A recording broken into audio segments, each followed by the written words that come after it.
It is the last day of March 31st, 2025. Hi, Gary Stocker back with this week's podcast episode of This Week in College Viability. Thanks, everybody, for making time to listen to the podcast. I saw the value of the college experience up close this past weekend. I attended a fundraising benefit for a local private college, and amongst the 800 or so folks who were at the event, 20 were invited college athletes. And I'm still using the term student athletes for now, although I may change my mind on that. So these 20 student athletes, college student athletes, they put on their best clothes. They were introduced to the 800 people or so in attendance. They ate a really nice chef-prepared meal and helped excite the crowd during the live auction. And of course, I got to see a live auctioneer, which was impressive in its own right. And they had the chance to shake hands and learn how to be better meeters and greeters. So why do I open today's podcast with this? Because as you'll soon hear, today's podcast continues to chronicle the financial and cultural and operational challenges many colleges face.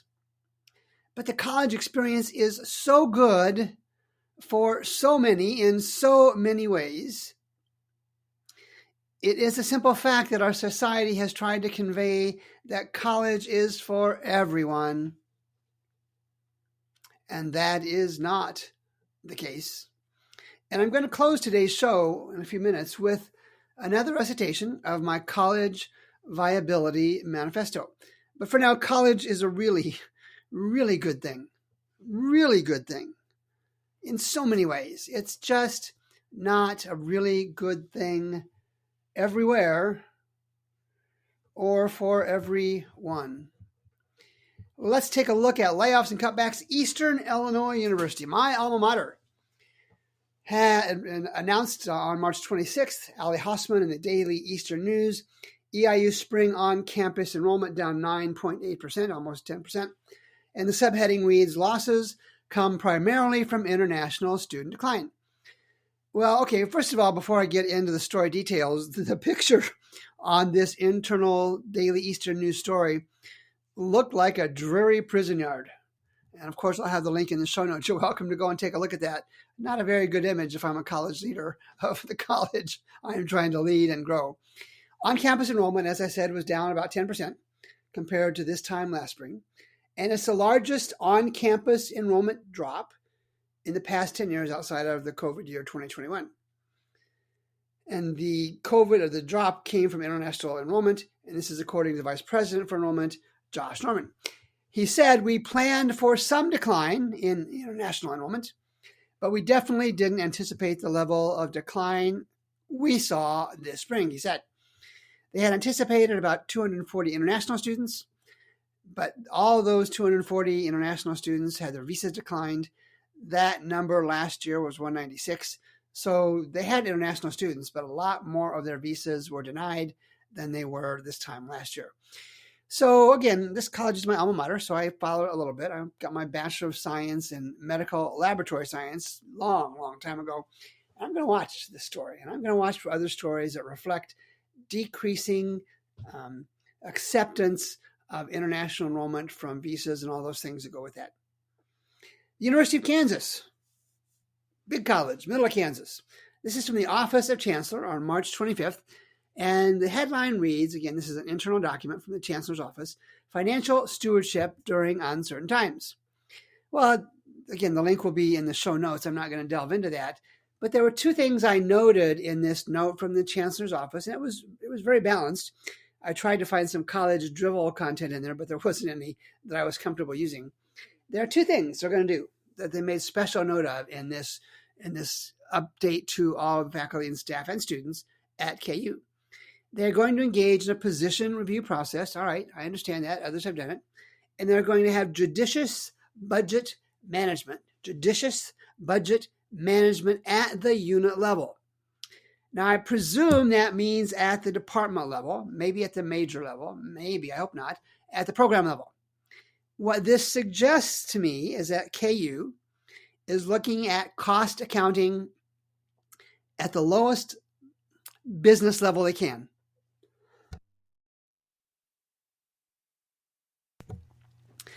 Ideally, it's at the classroom level, but the course level probably works as much. So if KU, a relatively renowned and well-known college, is doing this, I wonder how many other colleges will get to that level of detail so they can say, hey, Biology 101 is doing well, but Biology 425, upper level class, is not doing so well, and we're losing money on it.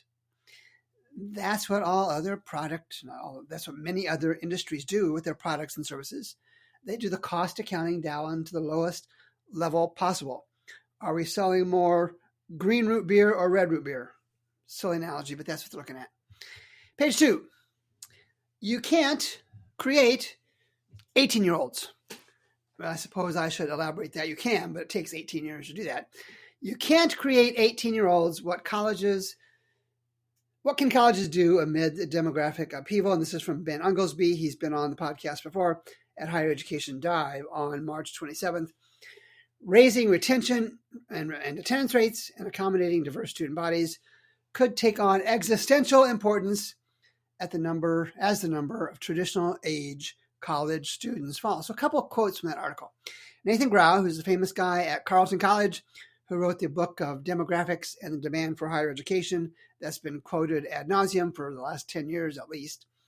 But Dr. Grau says, closures may represent institutions that didn't act strongly enough, soon enough, or else they were just overwhelmed by forces that were bigger than were possible for them to overcome.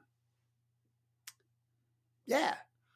So what I see here in this statement is he's essentially talking about the colleges that have essentially become mom and pop colleges. They are set in their ways. They talk about the good old days and only give superficial, non-actionable lip service to the changes needed to survive. And another quote, this is from a visiting scholar from the Philadelphia Fed's Consumer Finance Institute. I don't have a name. Especially full-time, traditional age students are looking to go to the bigger name universities if they can. He goes on to say, which is further stressing some of the smaller colleges that are already facing enrollment declines. I wish I had a name for this guy, a person, it might be a woman, because I would say, welcome on board, because I've been saying this for a long time. I still believe we're at the early stages of college markets, students and their families choosing the big names, or the larger colleges, maybe not the big names as in basketball and football and that kind of stuff, but the big names that have academic reputation and are, 10,000 or more students. We won't know that. Maybe we'll see a definable pattern this fall, but in the coming years, I believe I'll bet a free pickleball lesson, if I'm wrong on this, that we're seeing that move away from small and toward large and better named colleges. And really, this whole article on you can't create 18-year-olds. It's another reaffirming article of what I've said for a long time.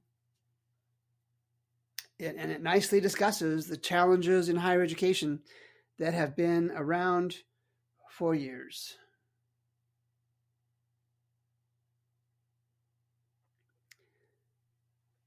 Page 3, Chico State, California.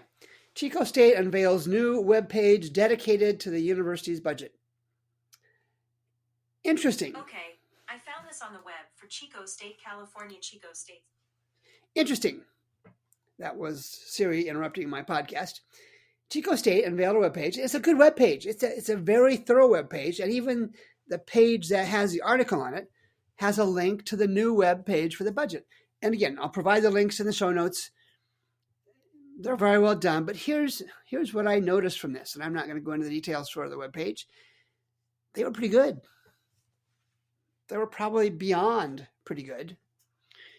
Both, especially the dedicated webpage, was fact-filled, and I really didn't see many judgments on there. There might have been a few judgments on there, but here's what I see. It's the efforts.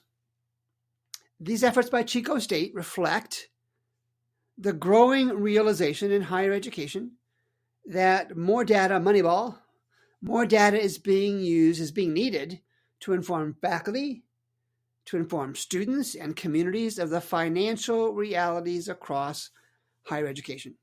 And I rarely see this.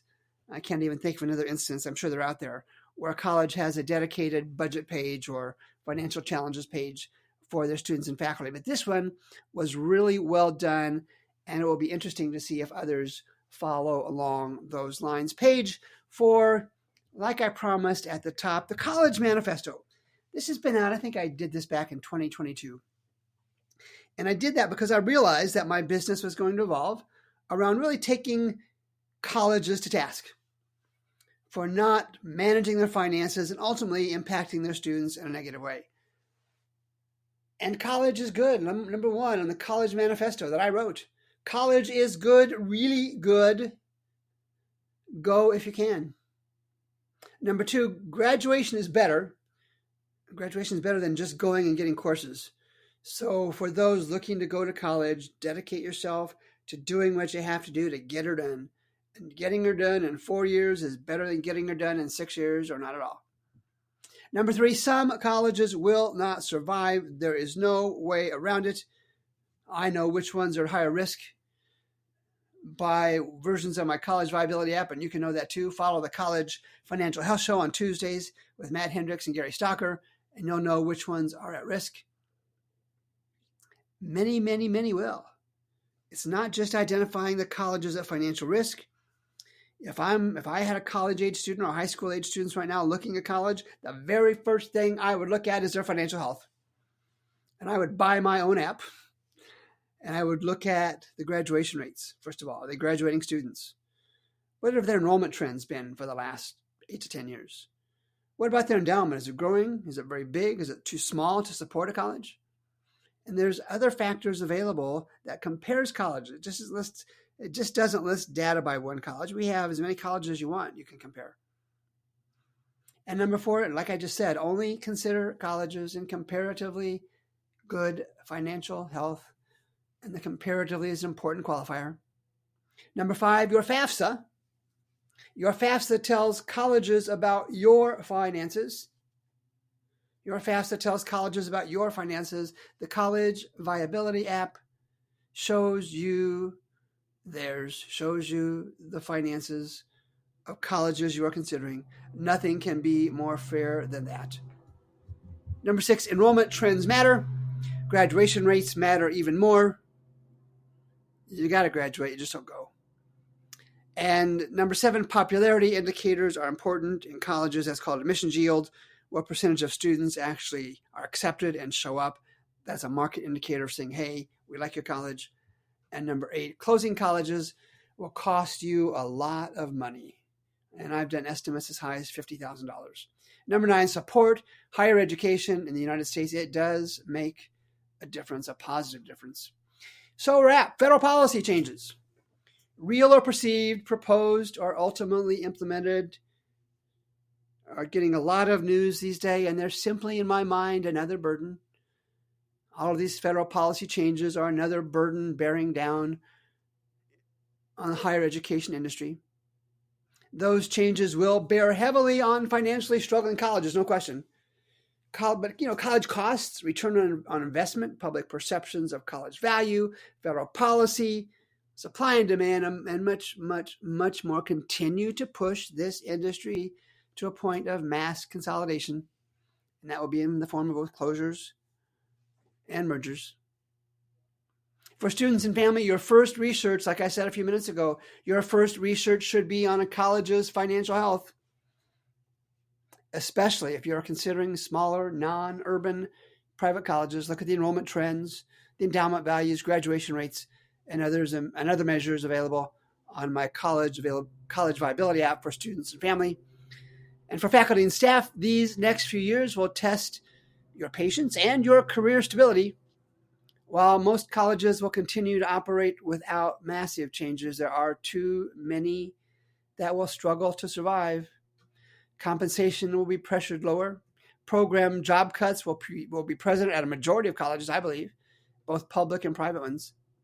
And my College Viability app can give you the data comparisons to help you assess the risks at your college. Don't buy the full version. Search for the College Viability app for students and families. It's just $39. gives you 10 comparison reports for every private college, nonprofit college, and public 2- and 4-year colleges in the country. And for college leaders, only using your internal data is an increasingly risky business practice. If you want a private, no-cost look at tools you can use today, drop me an email, gary@collegeviability.com, and I'll be glad to set up a quick demo to show you the tools that are out there. Hey, I'll be back next Monday. It'll be in April. I'll be back next Monday with more on This Week in College Viability. Thanks as always for listening. We'll look forward to coming back again next week.